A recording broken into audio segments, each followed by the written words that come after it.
Alhamdulillah wassalatu wassalamu ala Rasulillah wa ala alihi wa sahbihi wa mawalah wa la hawla wa la quwata illa billahi wa ba'du. Alhamdulillah, segala puja dan puji hanya milik Allah Jalla fi'ula. Salawat dan juga salam tetap kita hadiahkan kepada Rasul kita Nabi besar Muhammad sallallahu alaihi wa ala alihi wasallam. Pembahasan di malam hari ini kita akan membahas tentang keajaiban Al-Quran. Ma'asyiral muslimin wal muslimat rahimakumullah.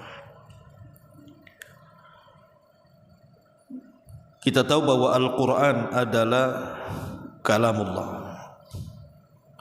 Dia adalah firman dari firman-firman Allah subhanahu wa ta'ala.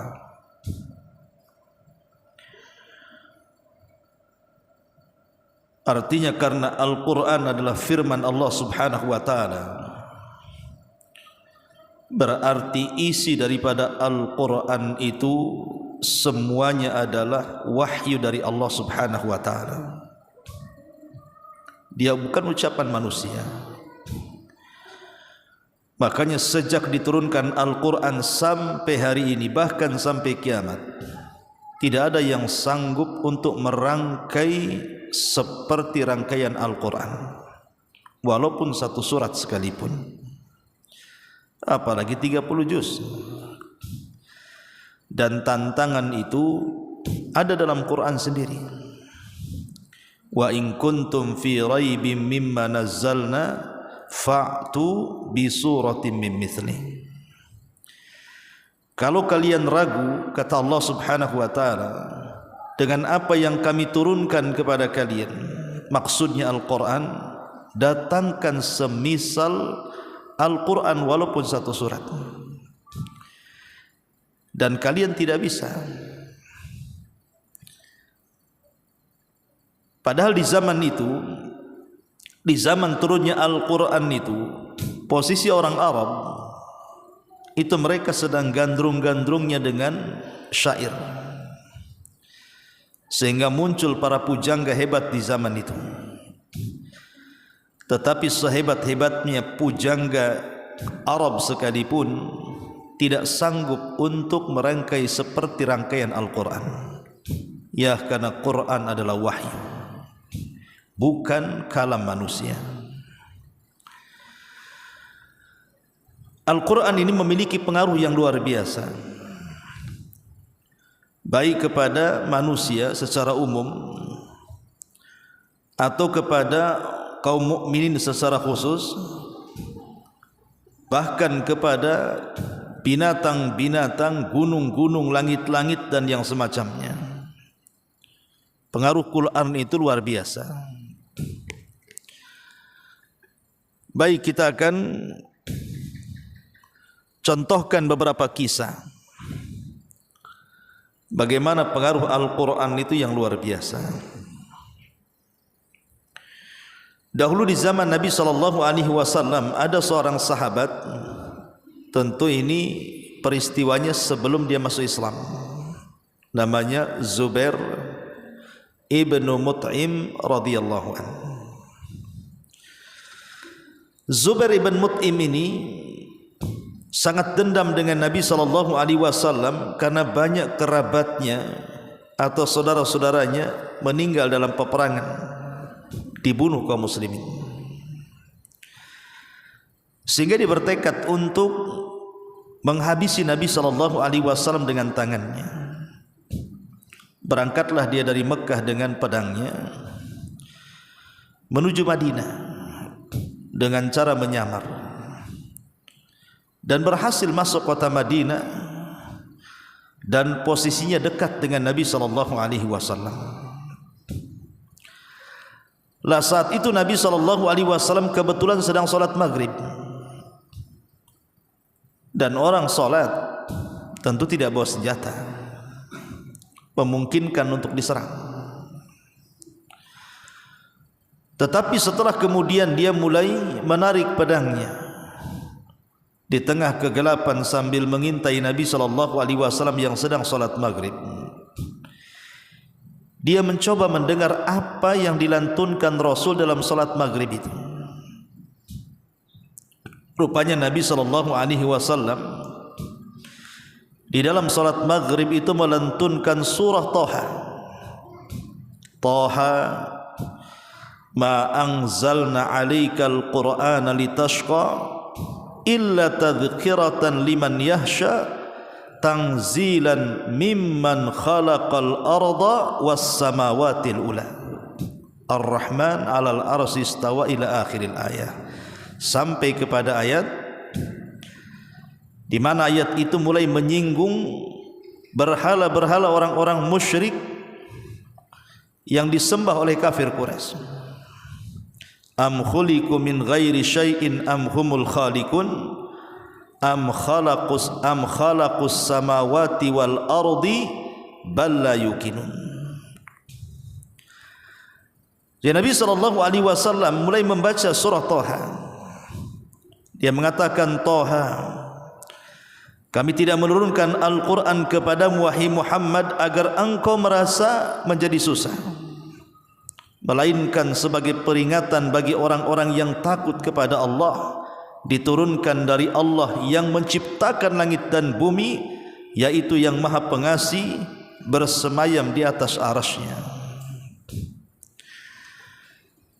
Sampai kepada ayat, apakah sesembahan-sesembahan itu diciptakan dari segala sesuatu, ataukah mereka menciptakan diri-diri mereka sendiri? Ataukah mereka menciptakan langit dan bumi? Bahkan orang-orang musyrik sendiri tidak yakin dengan keyakinannya saat menyembah berhala-berhala itu. Ketika itu kemudian Zubair ibn Mut'im langsung menyarungkan kembali pedangnya. Kemudian dia langsung lemas dan mengatakan, kada qalbi an yatir, hampir-hampir hatiku terbang. Dari situ hidayah Allah Subhanahu wa taala masuk. Ya, karena Zubair orang Arab, dia paham bahasa Arab, dia paham apa yang diucapkan Nabi SAW dari kandungan-kandungan Quran itu. Makanya kemudian Nabi SAW selepas salat maghrib, tiba-tiba Zubair ibn Mut'im yang tadinya hendak menghunus pedang dan membunuh Rasul, tiba-tiba datang kepada Rasulullah. Kemudian mengatakan, ya Rasulullah, asyhadu an la ilaha illallah wa asyhadu annaka Rasulullah. Masuk Islam dia. Kemudian Zubair mengatakan, dulu tidak ada manusia yang lebih aku benci kecuali kamu, katanya. Sekarang tidak ada manusia yang paling aku sukai kecuali kamu. Bagaimana Al-Quran itu merubah kebencian menjadi cinta. Keajaiban Al-Quran. Ketika Nabi SAW mendapatkan keluhan dari para sahabat di permulaan dakwahnya tentunya ya, karena tekanan-tekanan orang-orang Quraisy itu cukup hebat, sudah mulai melakukan pembunuhan kepada keluarga Ammar ibn Yasir. Akhirnya mereka ingin hijrah, tapi tidak tahu harus hijrah ke mana. Maka Nabi SAW memerintahkan mereka, sebaiknya kalau kalian ingin hijrah, hijrah ke Habasyah. Karena di Habasyah itu ada raja yang sangat adil, yang tidak pernah menzalimi siapapun dari rakyatnya. Itulah Najasyi, atau namanya Ashamah ibn Afjur. Akhirnya kemudian banyak para sahabat satu-satu hijrah dari Mekah menuju Ethiopia atau Habasyah. Rupanya hijrah para sahabat ini kedengaran oleh para pembesar Quraisy. Maka mereka pun mengadakan rapat, kemudian mengutus orang yang dekat dengan Raja Najasyi agar mengembalikan para sahabat, dikembalikan ke Mekah. Diutuslah seorang pedagang namanya Amr ibnu Asim radhiyallahu anhu sebelum masuk Islam. Karena posisi Amr ibn As ini termasuk pemimpin dari pemimpin Quraisy, dia sama levelnya dengan Khalid bin Walid, dan dua-dua juga sama ya, telat dapat hidayah. Setelah Islam 20 tahun lewat baru kemudian Khalid masuk Islam, begitu juga Amr ibn As masuk Islam, karena keduanya adalah tokoh Quraisy masalahnya, jadi hidayah agak lambat. Lah Amr ibn As radhiyallahu anhu ini diutus oleh kafir Quraisy untuk menyusul para sahabat yang sudah duluan hijrah ke Ethiopia. Akhirnya kemudian dia menyogok Najasyi dengan harta yang banyak supaya Najasyi mengizinkan dan memerintahkan supaya pengikut Muhammad itu dibawa oleh dia dikembalikan ke Mekah. Tapi Najasyi ini orang cerdas. Apalagi Najasyi ini bukan agamanya, bukan agama musyrik penyembah berhala, dia seorang Nasrani. Sehingga Najasyi mengatakan tidak bisa, harus ada alasannya. Ketika itulah akhirnya dikumpulkan para sahabat Nabi SAW di hadapan Najasyi dan juga di hadapan Amr ibn As radhiyallahu anhu. Kemudian Amr bin As mulai mengejek-ngejek kaum muslimin di hadapan Raja Najasyi, agar Najasyi terprovokasi kemudian memerintahkan mereka dideportasi dan dikembalikan ke Mekah. Tapi Najasyi tidak terprovokasi. Justru ketika Najasyi mendengar bahwa di Mekah itu ada orang yang mengaku Nabi, maka dia mulai bertanya kepada salah seorang sahabat namanya Ja'far bin Abi Talib Ibn Abdul Muttalib, dan mengatakan, adakah sesuatu kalimat yang dikatakan Nabi? Aku ingin mendengarnya. Maka Ja'far radhiyallahu anhu ketika itu memilih surat yang tepat dengan kondisi di mana dia dihadapkan dengan seorang raja Nasrani. Maka dia memilih surah Maryam. Dibacalah surah Maryam dari awal sampai akhir. Surah Maryam itu kan menceritakan tentang kisah keluarga Imran, kisah tentang Maryam, kisah tentang Isa yang ada hubung kait dengan orang-orang Nasrani.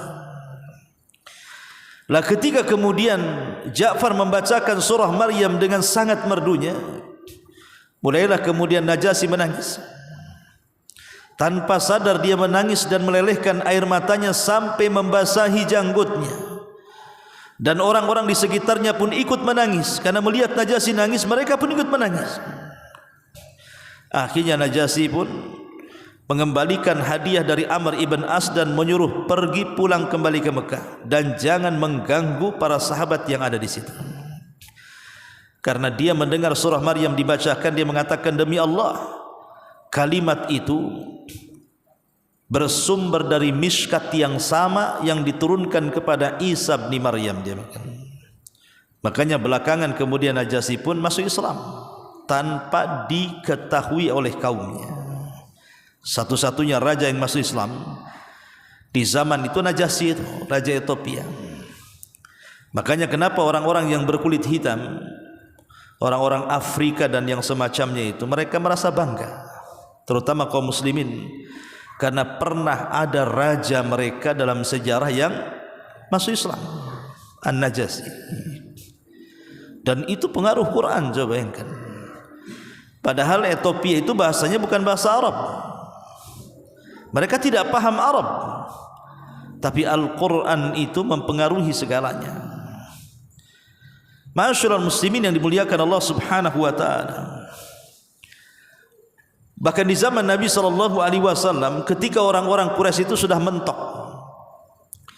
tidak sanggup lagi menggagalkan dakwah Nabi SAW, mereka sudah berusaha dari semua sisi untuk menggagalkan dakwah Rasul, tidak bisa. Semakin hari ada saja yang masuk Islam, satu, sehingga membuat gerahlah orang-orang musyrikin. Akhirnya mereka berkumpul. Kemudian mereka ingin mencoba melakukan dialog. Jadi yang sebelumnya mereka menggunakan metode kekerasan, mereka mau mencoba metode lain dengan cara tanazul, merendah, dengan cara berdialog, mengutus seseorang untuk berdialog dengan Nabi SAW. Maka mereka mulai berbicara di tengah-tengah rapat mereka dan mengatakan, kita sudah mendengar selentingan bahwa Muhammad itu dituduh sebagai tukang syair. Bahkan kita tuduh dia sebagai tukang sihir. Bahkan kita tuduh dia sebagai tukang tenun, tukang santet dan yang semacamnya, pemecah belah.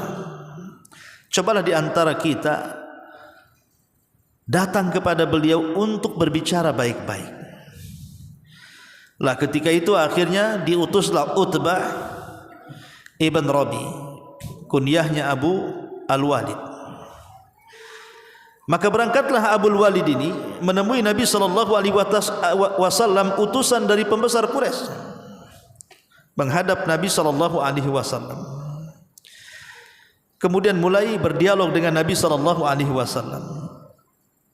sampai akhirnya Abu Al-Walid atau Utbah ini menawarkan, jikalau dakwahmu wahai Muhammad karena sebuah faktor kepemimpinan, kami angkat kau jadi pemimpin. Kalau kamu menyebarkan Islam itu supaya kau jadi pemimpin, sudahlah berhenti, kami angkat kau jadi pemimpin kami, tapi tinggalkan agama. Tapi kalau karena faktor dakwahmu itu hanya ingin mengejar perempuan, kami siapkan 10 wanita tercantik dari wanita-wanita Quraisy, nikah dengan dia. Tapi kalau faktor dakwahmu karena sebuah kekayaan, kau ingin menjadi orang kaya sehingga membuat ajaran baru di tengah-tengah kami siap kumpulkan harta-harta kami dan engkau akan menjadi orang yang paling kaya di Mekah. Tapi kalau engkau memang mungkin ada setan yang merasuk, atau mungkin ada akal yang bermasalah, gila dan yang semacamnya, kami carikan dokternya. Jadi orang-orang Quraisy itu masih menyangka saja bahwa dakwah Islam itu bukan dakwah hak. Jadi Nabi SAW menyebarkan Islam itu, sangkaan orang-orang Quraisy seolah-olah dia ingin menjadi pemimpin, dia ingin menjadi orang kaya, dia ingin populer dan terkenal, dia ingin menjadi orang yang bisa menikahi banyak wanita. Makanya kemudian Al-Walid mengatakan seperti itu, in kunta turidu malan jama'na min amwalina wa in kunta turidu nisaan jawazna bi ahsani fatati Quraisyin wa in kunta turidu malikan malaknak. Kalau engkau ingin harta kami beri, kalau engkau ingin wanita kami siapkan, kalau engkau ingin jadi raja kami angkat kau jadi raja. Kemudian Nabi SAW diam saja, dia tidak bicara kepada Abu Walid, ya. Sampai pada waktunya ketiga Utbah ini sudah lama bicara, sudah capek juga mungkin. Kata Rasulullah, hal faragta ya Abu Walid, sudah selesai kau bicara. Akhirnya kemudian Rasul mengatakan, bagaimana kalau aku yang bicara sekarang? Nabi SAW tidak menanggapi semua keinginan Utbah ini. Jadi pertanyaan Utbah ini tidak dijawab oleh Rasul. Tapi Nabi SAW langsung membacakan ayat Al-Quran. A'udzubillahi minasyaitonirrajim, bismillahirrahmanirrahim. Kemudian dia baca surah Thaha sampai kepada fa in a'radu anzartukum sa'iqatan mithla sa'iqati 'adin wa thamud. Kalau mereka berpaling ya Abul Walid, maka mereka akan dikirim halilintar yang pernah membinasakan kaum Ad dan kaum Thamud. Ya. Kenapa Nabi SAW memilih ayat ini mengingatkan tentang kaum Ad dan kaum Thamud? Karena dua kaum ini pernah ada di zaman Arab kuno. Kita tahu bahwa Nabi Arab itu ada berapa? Ada 4. Pertama Nabi Hud, yang kedua Nabi Saleh, yang ketiga Nabi Syuaib, yang keempat Nabi kita Muhammad SAW. Itu disebut Nabi Arab namanya. Yang lainnya Nabi-Nabi Bani Israel. Adapun Nabi Hud dikirim kepada kaum Ad. Adapun Nabi Saleh dikirim kepada kaum Thamud. Adapun Nabi Syuaib dikirim kepada Madian. Adapun Nabi kita Muhammad SAW dikirim kepada seluruh umat manusia, manusia dan jinnya. Jadi Nabi SAW mengingatkan tentang kaum Hud dan kaum Saleh, Ad dan Thamud. Kalau mereka berpaling, maka akan turun azab kepada mereka seperti Allah turunkan azab kepada pendahulu-pendahulu kita kaum Ad dan Thamud. Mau katanya.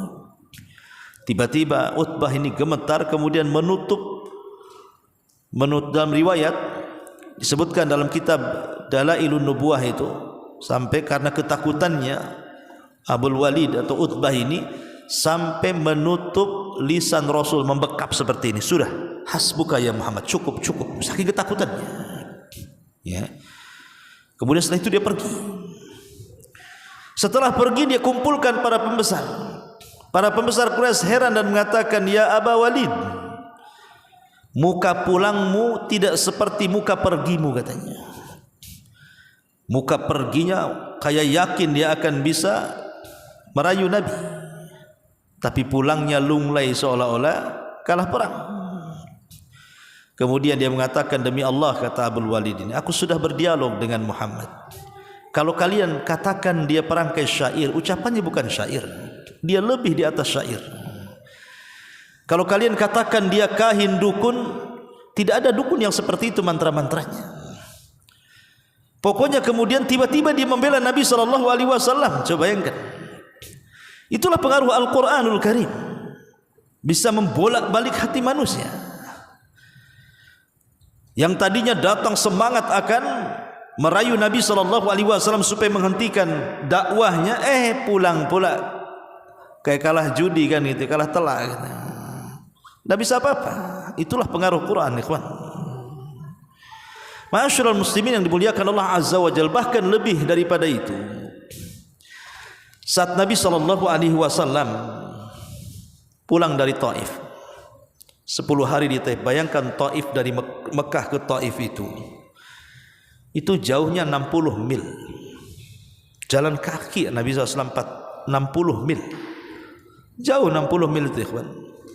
Jalan kaki bersama Zaid ibn Harithah.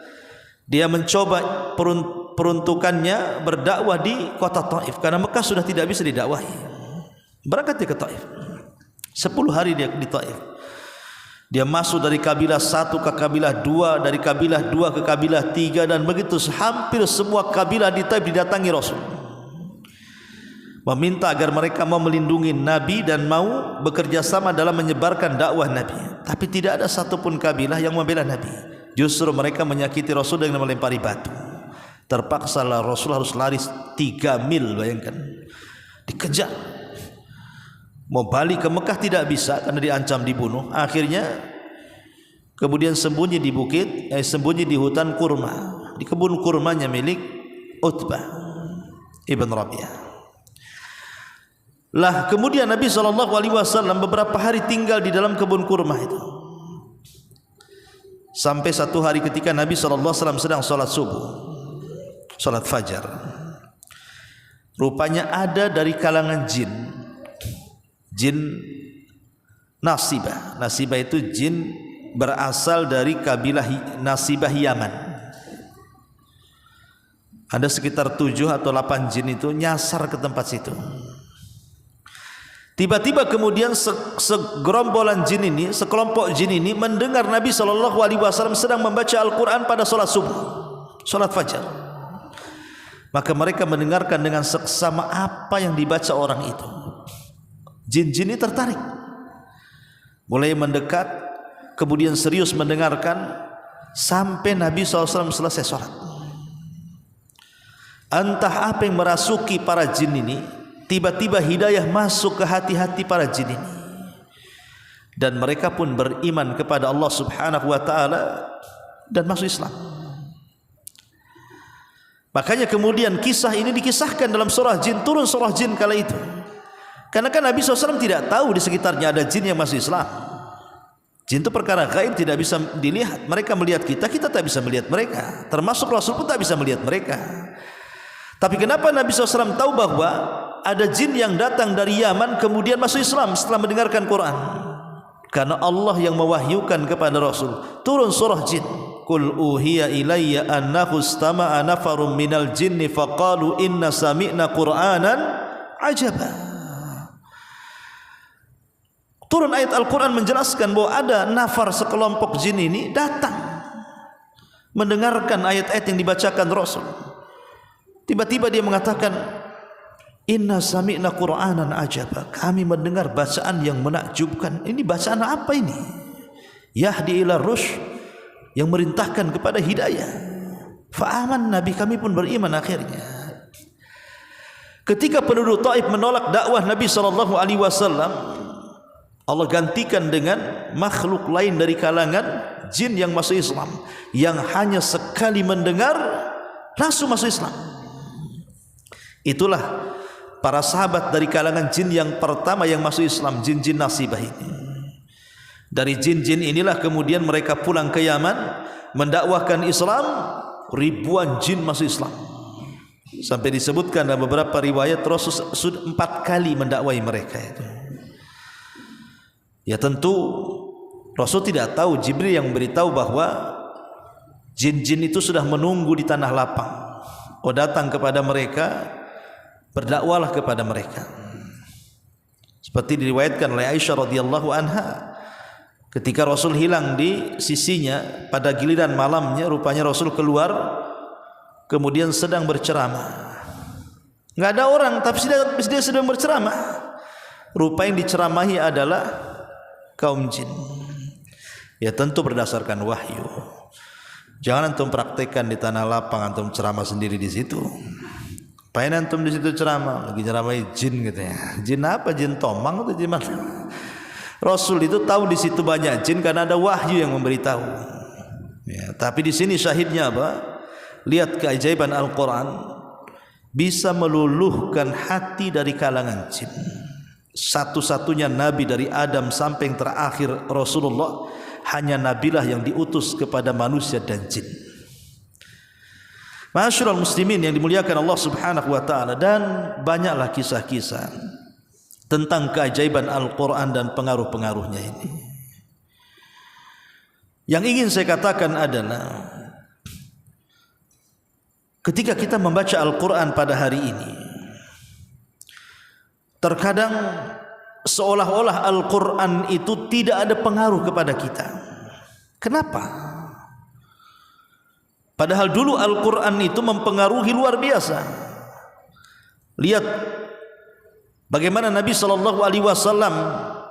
ketika membacakan Al-Quran kepada para sahabat, akhirnya merubah negeri yang penuh dengan kesyirikan menjadi negeri tauhid. Bahkan pengorbanan para sahabat Nabi SAW setelah mereka mendapatkan hidayah Quran itu tidak bisa dicerna akal. Bagaimana bisa mereka meninggalkan tanah kelahiran mereka, meninggalkan harta mereka, meninggalkan rumah mereka, meninggalkan bisnis mereka, keluarga mereka, bahkan mereka rela berkorban, bukan hanya sekedar harta, waktu, jiwa mereka korbankan hanya untuk membela Al-Quran, membela ajaran Islam, ajaran yang dibawa Nabi SAW harus hijrah menuju Madinah. Tarbiyatul Quran melahirkan Abu Bakar, melahirkan Umar, melahirkan Uthman, melahirkan sahabat-sahabat yang luar biasa, yang menguasai dunia. Itu tarbiyatul Quran, karena Quran di zaman itu sangat mempengaruhi. Tapi pertanyaan pun muncul, kenapa hari ini apabila kita membaca Quran itu pengaruhnya sedikit, bahkan sama sekali tidak berpengaruh? Kenapa dengan kita? Dan ada apa dengan Quran? Bukankah Al-Quran yang kita baca hari ini sama dengan Al-Quran yang diturunkan kepada Nabi SAW 14 abad yang silam? Bukankah Quran yang kita baca hari ini juga Quran yang dibaca Abu Bakar, Quran yang dibaca Umar, Quran yang dibaca Ali, Quran yang dibaca semua para sahabat? Tidak ada beda Quran yang kita baca dengan Quran yang mereka baca. Kenapa Quran yang mereka baca begitu berpengaruh kepada mereka dan tidak berpengaruh kepada kita? Ma'asyiral muslimin yang dimuliakan Allah Azza wa Jalla, tentu harus dijawab kenapa. Pertama, boleh jadi kata para ulama, karena tulu al-hijri lil Quran. Boleh jadi karena kita ini terlampau lama meninggalkan Quran. Karena ada orang-orang yang membaca Quran itu setahun sekali nunggu Ramadan. Gimana mau berpengaruh?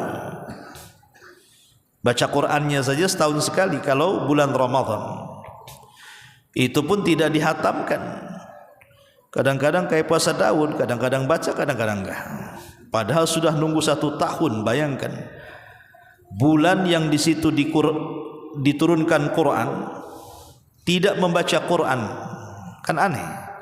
Ramadan kan bulan Quran, tapi banyak orang yang meninggalkan Quran di bulan Quran.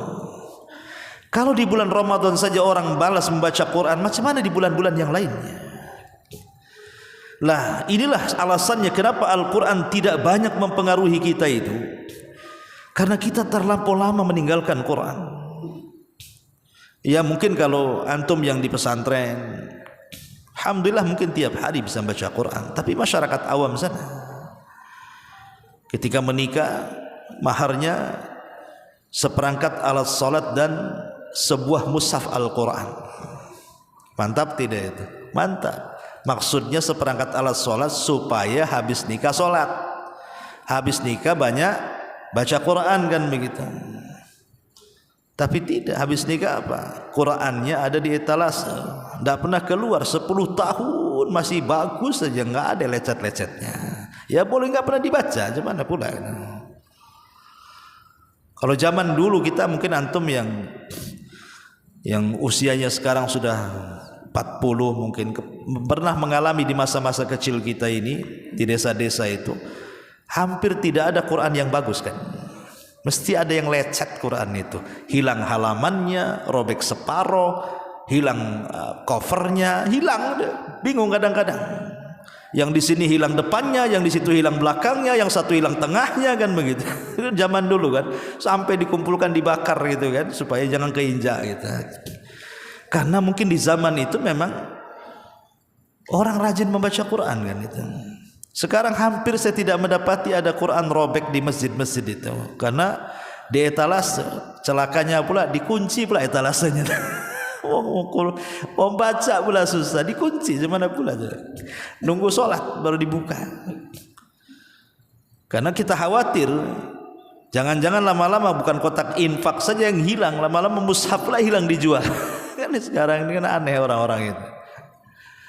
Jadi intinya ma'asyiral muslimin yang dimuliakan Allah Azza wa Jal, kenapa Al-Quran tidak berpengaruh kepada kita? Karena tulu al-hijri lil Quran. Boleh jadi karena terlampau lama kita ini meninggalkan Quran. Al-Imam Ibnul Qayyim rahimahullahu ta'ala dalam kitabnya Al-Fawaid menyebutkan tentang makna hijrul Quran. Meninggalkan Quran itu apa? Pertama beliau mengatakan hijru samaihi wal iman bihi wal isgha'u ilaihi. Maksudnya meninggalkan Quran itu, hijrul Quran itu maksudnya adalah hijru samaihi, meninggalkan untuk mendengar Al-Quran. Mulai jarang kita dengar Quran. Bahkan justru kebalikannya, musuh daripada Al-Quran yang didengar, musik-musik, itu pula yang didengar. Nyanyian-nyanyian, lagu-laguan, instrumen-instrumen, kan gitu. Itu pula yang kemudian lebih banyak didengar dibandingkan Al-Quran. Itu yang menjadikan keras hati.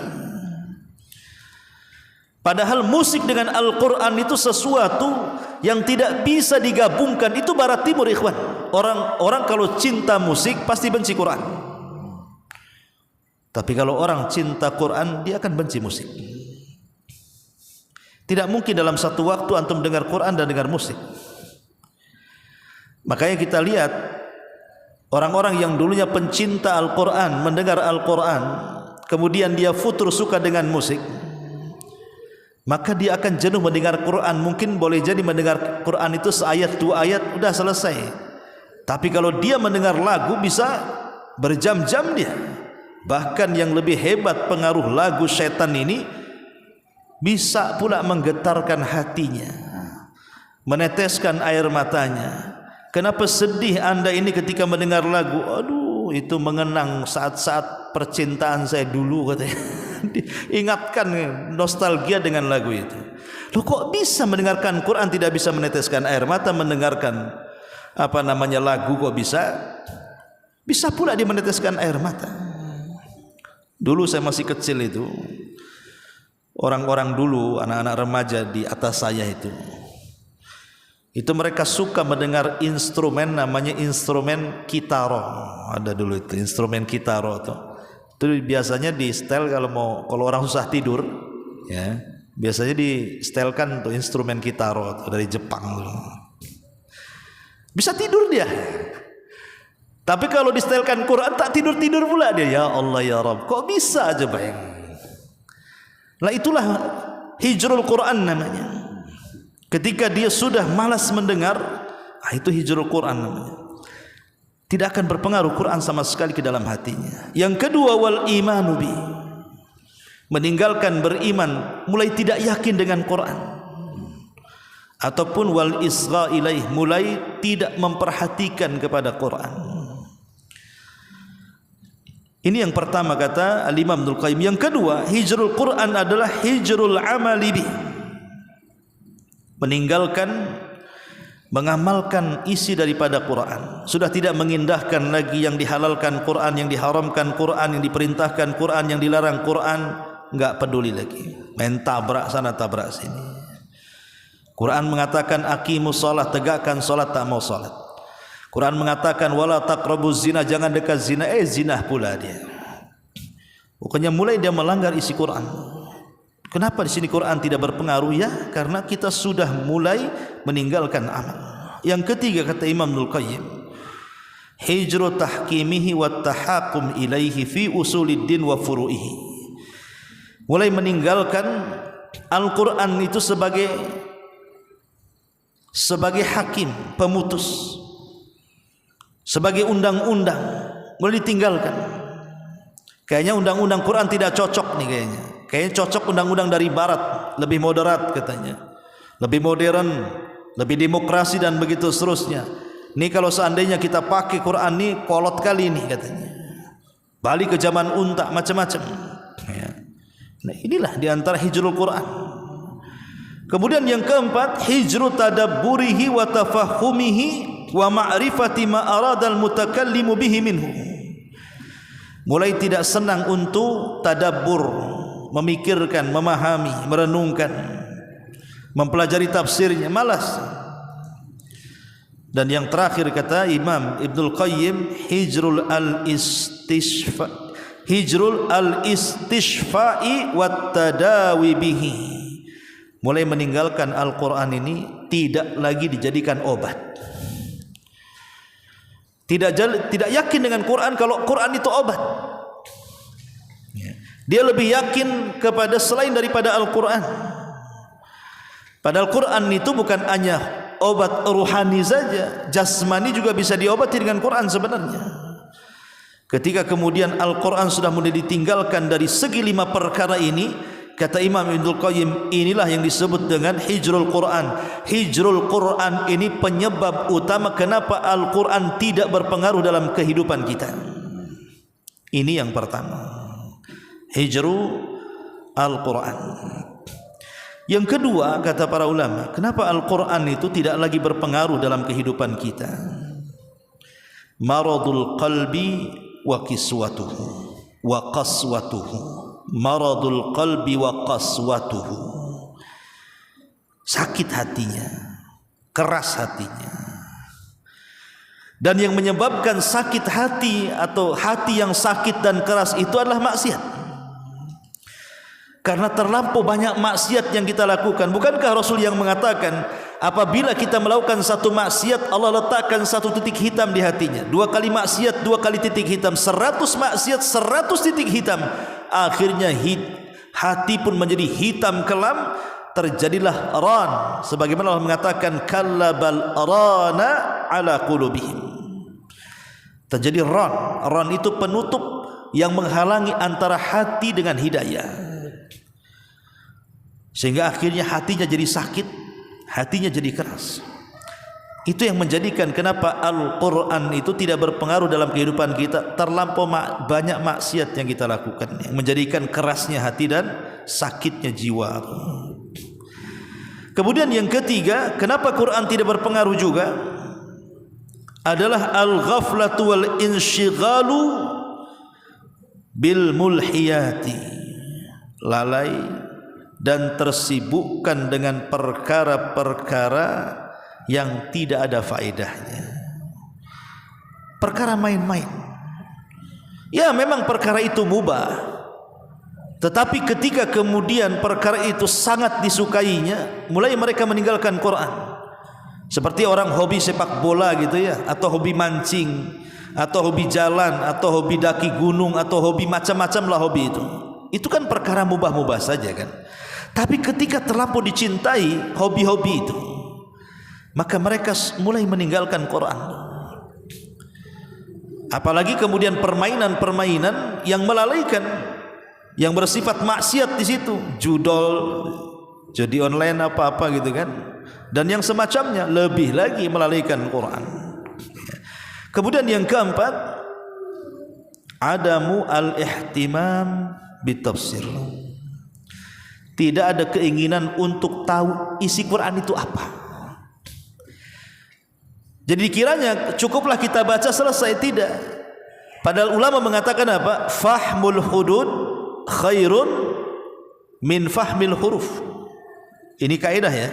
Fahmul hudud khairun min fahmil huruf. Memahami batasan-batasan Quran, ini haram, ini makruh, ini wajib, ini sunnah, ini perintah, ini larangan, yang ada dalam Quran itu lebih baik dibandingkan hanya memahami huruf-huruf dalam Al-Quran, belajar tajwid, belajar tahsin, belajar makharijul huruf dan yang lainnya. Kita tidak mengingkari belajar tajwid, belajar tahsin itu baik, sangat baik, karena setiap satu huruf dalam Quran itu 10 kebaikan kalau kita baca. Tetapi alangkah lebih baiknya setelah kita mempelajari tajwid, tahsin, makharijul huruf dan yang semacamnya itu, tingkatkan kepada mempelajari tafsirnya. Karena Quran itu bukan hanya diibadahi bacaannya, tapi lebih daripada itu direnungkan makna dan isinya. Karena kalau kita hanya membaca saja, tidak paham isinya, tetap saja Quran tidak akan berpengaruh. Macam mana mau pengaruh? Dia tidak paham isinya, ya. Inilah diantara 4 perkara kenapa Al-Quran itu, kata para ulama, tidak berpengaruh. Pertama, karena kebanyakan terlampau lama meninggalkan Quran. Yang kedua, karena hati yang sakit dan keras. Yang ketiga, karena lalai dan disibukkan dengan permainan-permainan dunia. Dan yang keempat, tidak ada ihtimam, keinginan untuk memperdalam apa sih isi Quran.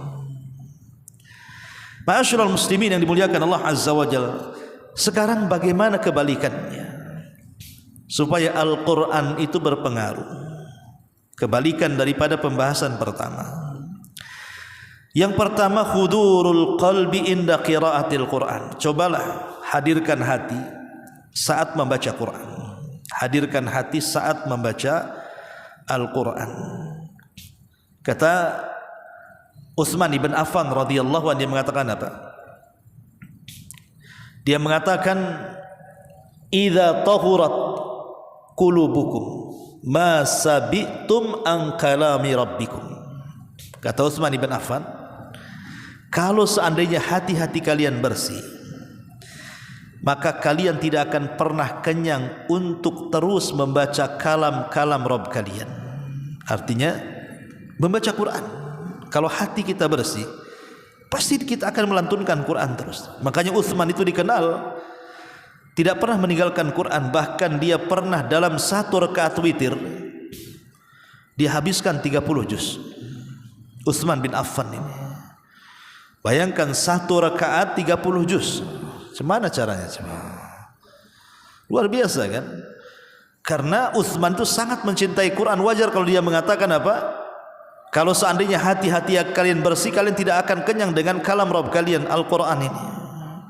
Maka cobalah kemudian hudurul qalbi, hadirkan hati ketika membaca Al-Quran. Yang kedua, al-jahru bitilawatil Quran, keraskan dalam membaca Quran itu. Jangan bisik-bisik. Kalau bisik-bisik nanti kedengaran suara-suara dari luar, akhirnya terganggu kan. Kencangkan ya. Tapi juga jangan mengganggu orang di sekitarnya. Jangan pula ada orang sholat sunnah di sampingnya, antum pula baca Quran kencang-kencang, yang sholat pusing tuh, bingung yang sholat mau baca apa ini. Akhirnya apa? Kebaca pula ayat yang dibaca sebelah itu, tertukar-tukar akhirnya ayatnya, kan ganggu orang, tak boleh ya. Kemudian yang ketiga, istisyarul muslim bi annahu mukhatab bi kulli ayat. Tanamkan perasaan bahwa ayat yang dibaca itu, ayat itu tertuju kepada dirinya. Kalau kita kemudian membaca ya ayyuhalladzina amanu, apa kata Abdullah bin Mas'ud radhiyallahu an, tidaklah Allah memanggil dengan kata-kata amanu, wahai orang-orang yang beriman, kecuali pasti setelahnya Allah akan memerintahkan perkara besar atau melarang perkara yang membahayakan. Coba merasa terkhitab dengan ayat yang kita baca. Ya masalahnya repot karena kita tidak paham sih artinya, apalagi tafsirnya. Ya biasa aja, nyelonong saja akhirnya ya. Kemudian yang keempat, al-hirsu ala tadabburi ayati wal ma'rifati ma'ani. Punya semangat untuk tadabbur, minimalnya baca terjemahan dulu lah, kalaupun tidak tafsirnya. Apalagi alhamdulillah sekarang kan banyak tafsir-tafsir itu sudah diterjemahkan ke bahasa Indonesia, kayak tafsir Ibnu Katsir, baik yang versi lengkap atau yang versi mukhtasar gitu ya, yang singkat, itu sudah diterjemahkan alhamdulillah. Tinggal beli kita baca saja. Ya. Kemudian juga yang kelima, istikhraju al-mawaid wal ibar min qasasil Qur'ani wa amthali. Cobalah kemudian ketika kita membaca kisah-kisah yang tercantum dalam Al-Qur'an itu, renungkan, resapi. Sampai ada seorang syekh bercerita, jadi ada seorang syekh itu sedang mengkisahkan tentang kisah Nabi Yusuf di hadapan jamaahnya. Kebetulan di antara jamaah yang hadir itu, yang hudur, yang hadir di situ itu membawa anak-anak. Adalah 2-3 anaknya dibawa dan hadir di majelis ta'lim. Jadi saat saya ini menceritakan tentang kisah Nabi Yusuf yang dicemplungkan ke sumur oleh 10 saudaranya itu, tiba-tiba anak kecil itu nangis. Tidak ada satupun orang tua yang nangis, anak kecil pula itu yang nangis katanya. Dan merasa kasihan kali katanya Nabi Yusuf sampai masuk sumur. Karena orang Arab kan paham bahasa Arab kan itu ya. Kayak saya ngomong bahasa Indonesia antum paham. Loh kok bisa anak yang nangis orang tuanya tak nangis pula tuh? Karena anak itu kan masih fitrah, dia bisa merasakan kan itu. Kisah itu dikisahkan, dia pula yang menangis, kasihan Nabi Yusuf masuk sumur katanya. Subhanallah ikhwan. Ya. Ma'asyiral muslimin yang dimuliakan Allah Azza wa Jalla, ambil ibrah pelajaran dari kisah-kisah yang ada dalam Quran. Kemudian yang keenam, adamul insyighal fin syighali bil iqamati lil huruf. Jangan membaca Quran itu di tengah-tengah kesibukan di atas kesibukan. Antum ada masalah di luar, selesaikan dulu. Jangan ketika Quran antum masalah ditumpuk masalah, sambil baca Quran nanti entar ambil handphone. Ya. Wow, ada masalah. Akhirnya hatinya keras, tutup Quran. Selesai kan gitu ya. Ya, kalau itu gimana orang punya masalah? Kalau ada masalah selesaikan masalahnya. Kalau ingin baca Quran jangan ada masalah di atas masalah. Fokus baca Quran, ya baca Quran saja. Antum umpamanya saya ingin baca Quran 20 menit. Ya sudah, 20 menit jangan ada yang ganggu. Matikan handphone, duduk baca Quran. Maka insyaallah itu akan berpengaruh. Ya. Kemudian juga al-hirsu ala qiyamil laili bil Quran. Kata para ulama, al-hirsu, berikan semangat untuk cobalah Quran itu praktekan bacaannya dalam qiyamul lail. Karena qiyamul lail itu kan asyaddu wat'an wa aqwa mukila. Dalam surah Muzammil, asyaddu wat'an wa aqwa mukila, lebih berasa. Bacaan Quran di tengah malam itu lebih berasa ke dalam hati, lebih meresapi jiwa. Ya. Kemudian yang terakhir juga berdoalah kepada Allah Azza wa Jal agar kita bisa mengambil manfaat dari Quran. Ya muqallibal qulub tsabbit qalbi ala ta'atik. Dan tidak bisa diperpanjang juga karena waktu. Yang pembahasan terakhir kita baca secara singkat saja, thamratu ta'athur bil Quran. Apa buahnya? Buah daripada pengaruh Quran itu apa? Pertama, ziyadatul iman. Kalau orang bisa mengambil manfaat dari Quran itu pasti tambah imannya. Yang kedua, salahul qulub. Kalau orang bisa mengambil manfaat dari Quran itu pasti bersih hatinya. Yang ketiga, al-iqbalu ala ta'atillah. Orang kalau bisa mengambil manfaat dari Al-Quran, maka dia lebih bisa lagi untuk memperbanyak ketaatan kepada Allah. Yang keempat, ziyadatu khasyatillah. Orang yang mampu mengambil manfaat dari Al-Quran maka akan bertambah rasa takutnya kepada Allah Subhanahu wa ta'ala. Innama yakhshallah min ibadihil ulama. Yang kelima, tahdzibus suluk wal akhlak. Orang yang bisa mengambil Al-Quran itu sebagai hidup untuk kehidupannya, mengambil manfaat dari Quran sebagai memperbaiki kehidupannya, pasti dia akan baik akhlaknya. Kalau bukan karena Quran, tentu Rasul tidak akan dipuji akhlaknya. Ingat ya, kalau bukan karena Quran, maka Allah tidak akan pernah memuji akhlak Nabi. Ketika Allah mengatakan wa innaka la'ala khuluqin azim, tidak ada nabi satupun yang dipuji oleh Allah dengan mengatakan wa innaka la'ala khuluqin azim. Wahai Muhammad, engkau di atas akhlak yang paling agung. Tidak ada satupun nabi kecuali Nabi. Tapi ingat bahwa kalau bukan karena Quran, Rasul tidak akan pernah dipuji oleh Allah seperti itu. Kenapa? Karena akhlak Rasul itu Quran. Aisyah radhiyallahu anha ditanya tentang akhlak Rasul. Apa kata Aisyah? Kana khuluquhul Quran. Akhlaknya Rasul itu Al-Quran. Artinya kalau tidak ada Quran maka Rasul tidak akan punya akhlak, itu maksudnya. Karena itulah akhlak yang berjalan. Ya. Ma'asyiral muslimin yang dimuliakan Allah Azza wa Jalla. Inilah di antara buah daripada orang-orang yang mampu mengambil manfaat daripada Al-Qur'anul Karim. Wallahu a'lam bishawab. Mudah-mudahan ada manfaatnya. Subhanakallahumma bihamdika asyhadu an la ilaha illa anta astaghfiruka wa atubu ilaik. Allahu ta'ala alam. Assalamualaikum warahmatullahi wabarakatuh.